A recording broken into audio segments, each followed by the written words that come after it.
onye nke ochie na-aga n'ihu biko ka anyị gbakọ kịta wee kelee Eze-Ana adịghị adị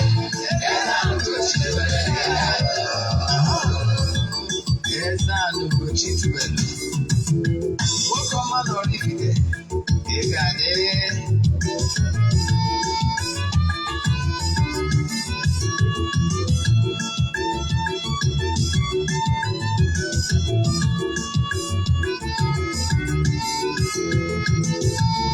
ọdịnala bụ eziokwu ọdịnala bụ ụzọ ndụ ị ma na o nwere olu na-eti mkpu na-asị ụmụ Igbo chigharịa ụmụ Igbo chigharịa kwa mbọsị ọ na-eti n'ụtụtụ n'abalị ọ nọ na nkụzi Eze-Ana Ugochi tubelu onye ọma na Oraifite onye mgbasa ozi ọma ọdịnala gaba n'ihu Eze-Ana Ugochi tubelu onye mmalite eme ọnụ ọdịnala bụ ụzọ ndụ gaba n'ihu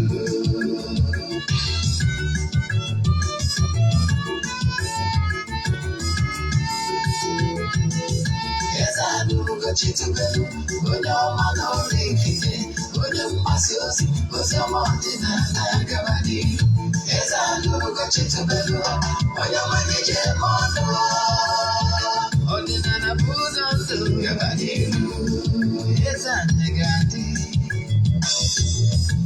Ugochi tubelu ga-adị Ugochi tubelu tempụl ọ ya adị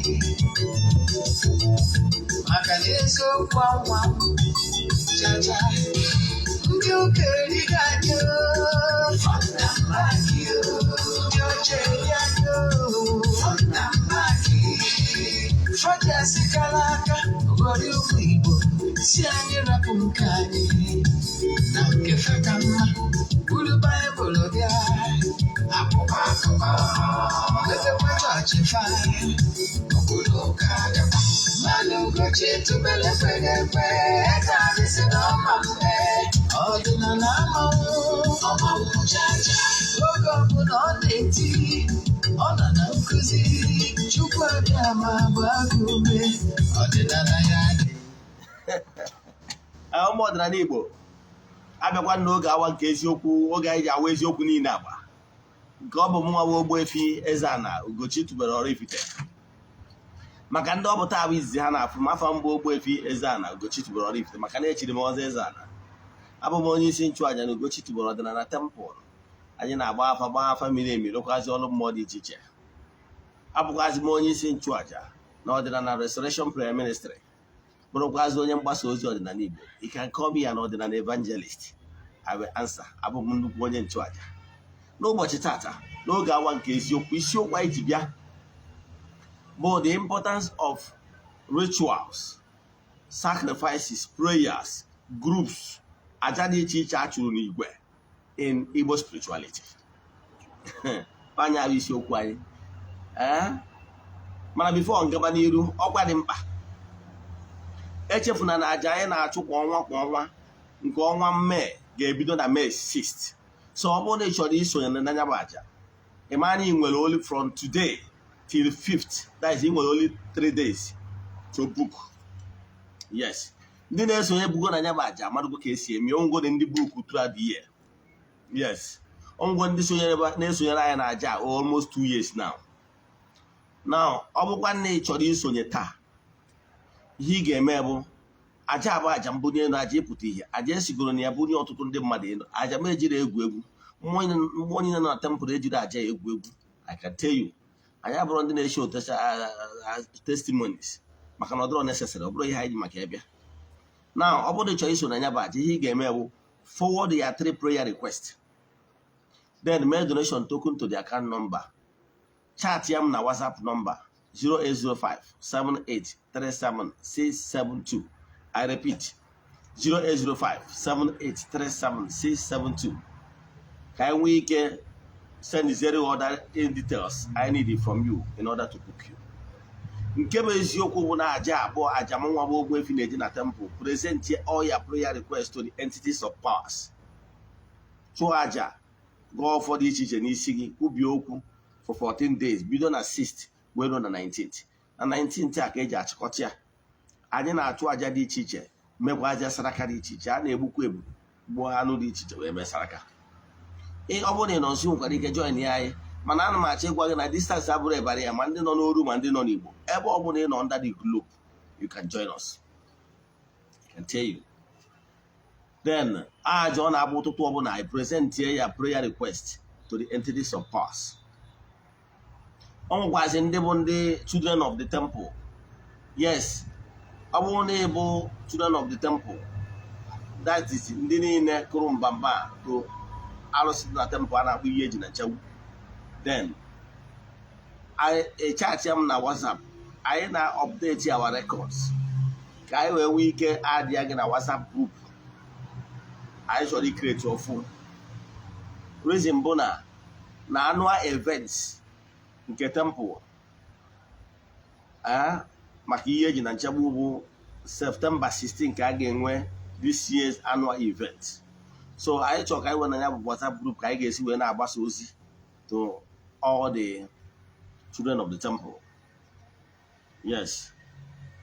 Then ndị a bụ ndị anyị na-achụ aja na-aga ọfọ n'isi ha ụbọchị ụbọchị. Anyị nwekwazị ndị friends of the temple. Yes. So mana feast of the friends of the temple gaa na-abụ love feast, ọ na-abụ na December 1. So nke ahụ ugboro mana nke September 16 ka anyị ka na-ekwu maka ya bụ mmemme ga-ada ụda. Yes, ọtụtụ ndị egwu dị iche iche ga-anị ya, including chi na-aza ada Igbo. Yes, ọ ga-anị ya live. Mbọsị anwa a ga-ewetakwara gị ya na onyonyo.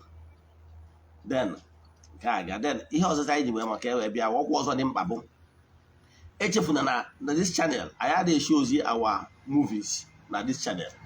If you watch our movies, you go to our YouTube channel meant for movie watching. That our movies are unique. Yes, our movies are very unique. We are best setters. It's all movies here at the end of watching it. You get to my YouTube channel, Ugochi tubelu movie productions. Then of course, I say of course on them. Ọ bụrụ na ị na-alụ na radio, television, cable TV like Go TV, Multi Choice, Iroko TV, and rest of them, and they want to be showing our movies on your channel, please chat me on WhatsApp. Our mission is to make sure that people with Ibasonozi Odinana use all means. Maka na ndị ụka ọbịa mgbe ha bịara n'ala Igbo, they use all means, including education. Understand? In order to win our people, our forefathers, they use every means, including education. They embedded the Christian religion into our school curriculum. About Christianity. I can tell you, Chinese and Indian people are moving forward today, but they did not study CRK. So you can see that CRK has nothing to do with development and the civilization of any country. Then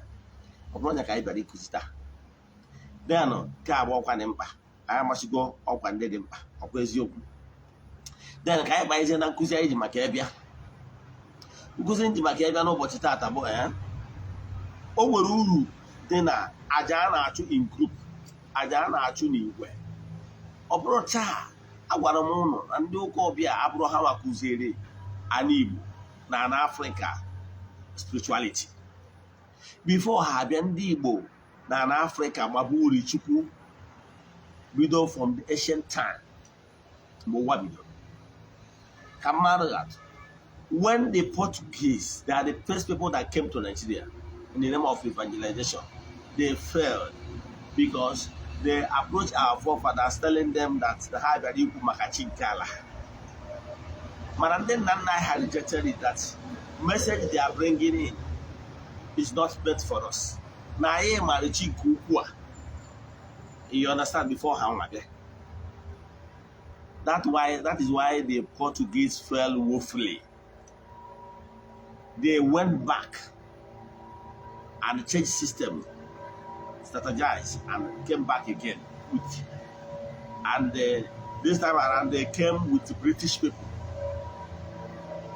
for caliphs their arrowhead is Bishop Shanahan. Then for the Anglicans, they came with Bishop Ajay Crowder, understand, and the rest of them. You understand? So those systems had to be able, they embedded Christian religion into school curriculum. Now, ebezie ha na-agazi na villages na-agwa the obese site na ụmụ ụnụ ka ha marụ ka esi akụ ka esi ede ezitezi ụmụ ụnụ ha akụzie na ọ na-eme ha ka ekụziere ha amamihe 1+1 ka esi asụ oyibo ha akụziziere ha CRK. Ịghọtara ya?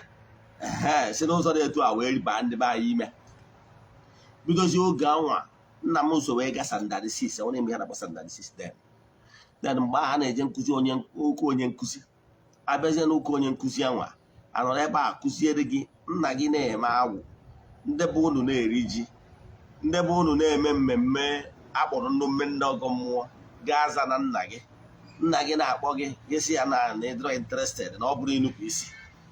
So I'm still accusing them as the first people kụziere ụmụazị be anyị na mmadụ na-enupụ nna isi. It wasn't like this in ancient time. Who were you? We Igbos have high moral values. You nwere ike challenge nna gị. Even till my father passed on, I have never talked back at him. Kama onwe ihe o kwuru ma like enwere m ike, then decide is here I'm messing with my own wish. But I brought in open confrontation. I never did that. So here na achịkọ wala gị mana ha kụziri ụmụazị na ha ga-enupụ isi. Nke so kụziri nna m merụ nna m ji wee were ọfọ nna ya bụ onye nze. Ezuman ebuo nyere ya wee tupuo. Onto say no ikpere alụsị. Emesizi ọfọ onye mere nsogbu. Jee watch ya rejected staff in my movie channel. Careful. Ihe ọfọ mere na mfube nna tina ma watch ya bụ ọfọ. Ihe nna achịkọwara gị bụ na ihe ndị a mere ụdị too much. Man, look at Chinese, look at the Indians. They are moving technology-wise, civilized. They are moving far ahead of us. Look at the Japanese. But they came and lied to our forefathers. So which CRK has nothing to do with our development. How we demonize our ancestors. Our ancestors meanwhile promoting their own ancestors. St. Anthony of Assisi, okay, St. Francis of Assisi, St. Anthony of Padua, St. Paul of Tarsus, St. Catherine Anna Emerit, St. Teresa of Viala, St. Teresa of Avila, St. Agatha, how many of them, Padre Pio and rest of them, they are not fair to us. So onye ka njibe bịa dịka onye mgbasa ozi ọdịnala Igbo ka mmepe ndị be anyị anya ka ị marụ na ihe na-esi na nke onye akarịa. Ihe niile ha bịalụ wee bido hibewa feast. Ha nwere feast dị iche iche. Ihe niile abụ ihe ha mụtara n'ọdịnala. Ha bido hibewa feast mee devotion. Ịghọtara ya? Mgbe ha ji akpọku eze nwaanyị nke n'igwe, I just celebrate and made division. How for October division? Where I celebrate Saint Joseph. How will many feasts? Feast of Annunciation, Feast of Saint Inca, Feast of Saint Inca. How will Easter feast? How will birthday feast of Jesus Christ? How will so many feasts? But I can tell you, before they came to Africa, Africa has been celebrating feast of the gods of our land. Because our forefathers understand the importance of celebrating these entities of powers. Refresh their spiritual vibes. How will the feast and they celebrate and about the outpouring of the Holy Spirit? How about Pentecost week of Ezio? Man, here now, what feast and they celebrate in Anna, not than Igbo. na feast n'ọdịnala Igbo anyị nwere many feast anyị na-celebrate because na ndị Igbo ghọtara na aja a chụrụ n'igwe oriri erikọrọ ọnụ na aja a chụrụ n'igwe dị very effective. Anyị na-enwe mmemme iri ji ọhụrụ, anyị na-enwe mmemme ịlọ mmụọ n'ala Igbo, anyị na-enwe mmemme ime agwụ, anyị na-enwe mmemme ịlụ ihe gbasara ala, anyị na-eme mmemme ọnwa ji ya na ọnwa ede, anyị na-enwe mmemme afịa ọlụ to thank the gods of the land, ndị mere ka ihe a kọrọ n'ubi mee nke ọma.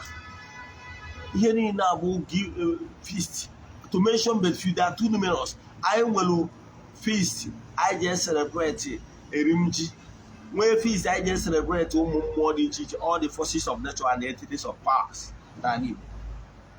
Mgbe niile eji celebrate feast a o mgbe eji enweta onyinye amara, maka na mgbe ọ bụla celebrate a feast a na-enwe outpouring of blessings upon the mankind, ndị niile sonyere na ya ma aja and their feast.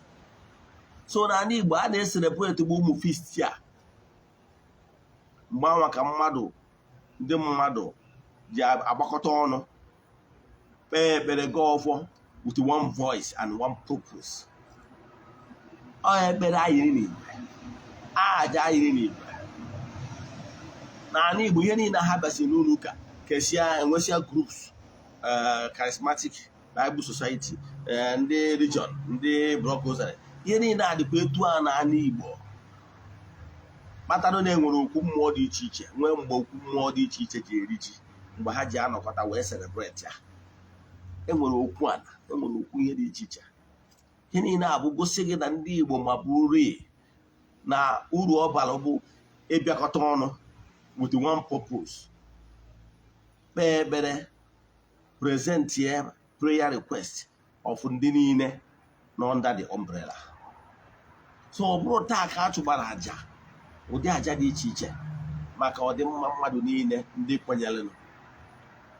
So ụfọdụ ụka abịa ndị Igbo na-achụgbu aja, a na-eri oriri dị iche iche, a na-eri oriri mmụọ dị iche iche, na-eri oriri ana aja ana, a na-eri oriri ịlọ mmụọ, a na-eri oriri eji celebrate the gods of the land, a na-eri oriri eji celebrate anyanwụ na agbara, a na-eri oriri eji celebrate ndị mmiri, a na-enwe oriri eji celebrate ndị anụ ufe, all the early beings.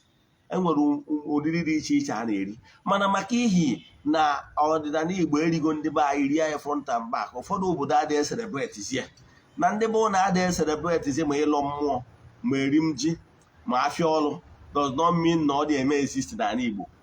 That oriri ndị a was once existed in your own community, mana community wu na-erigo rie front and back.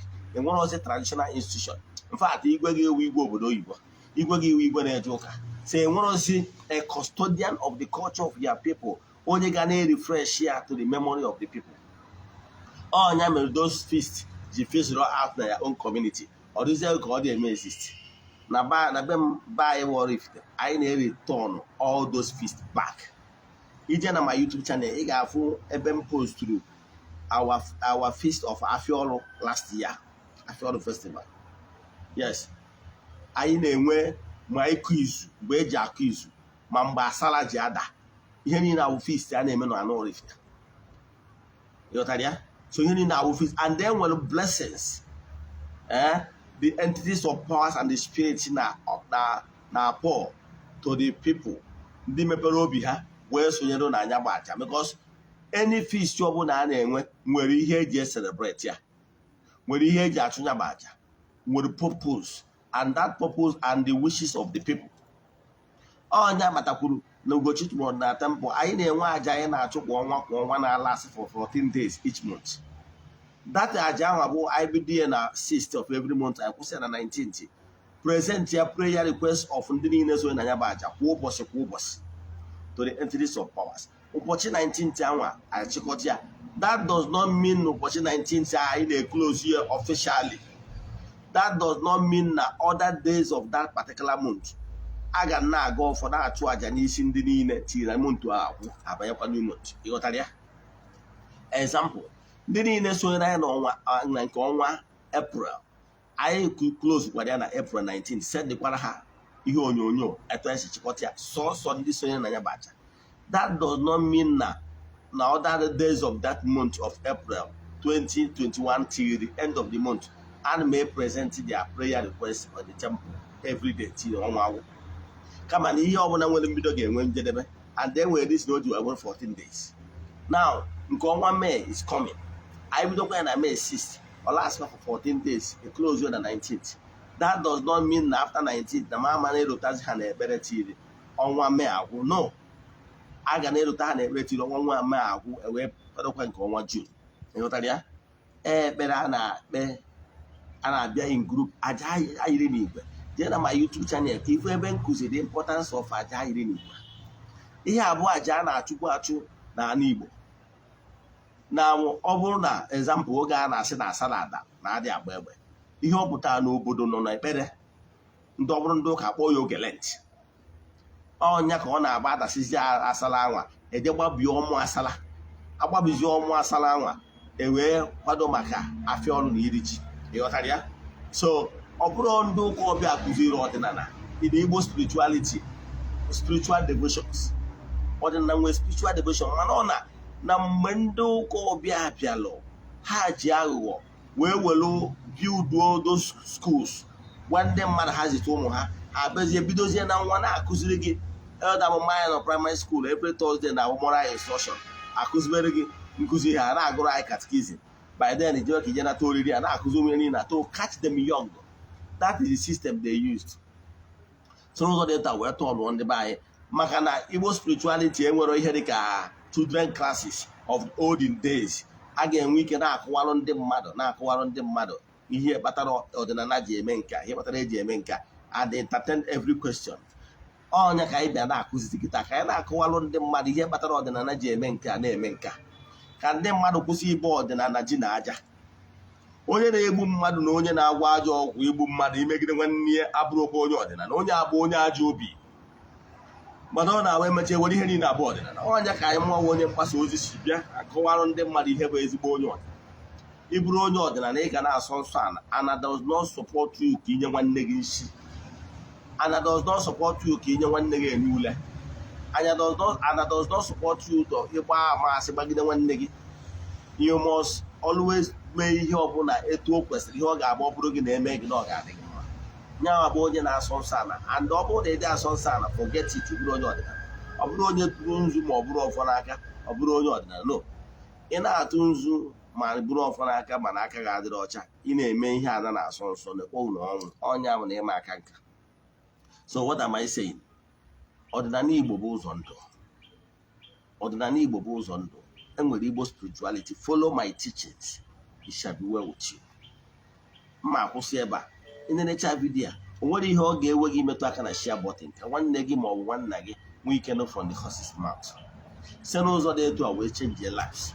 Ọ bụrụ na nwanne gị ma ọ nwanna gị n'olu a wee tọọ nụ ebeta human being, believe in me, ọ bụrụ na agụba nyebe amara ndị mere o ji wee convert, ihe eketa elele na ya.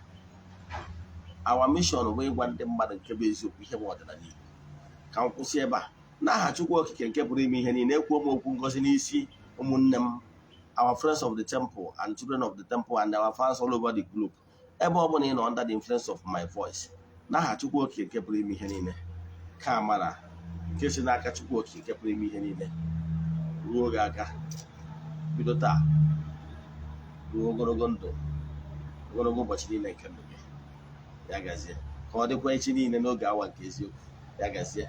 Inwe ajụjụ bifo m echefuo, inwe ajụjụ na nkụzi a ma ọ bụ na ịchọ ka agbara gị afa miri emi, sendelu m meseji na WhatsApp 08057837672. I repeat 08057837672. Ya gazie n'ọfọ.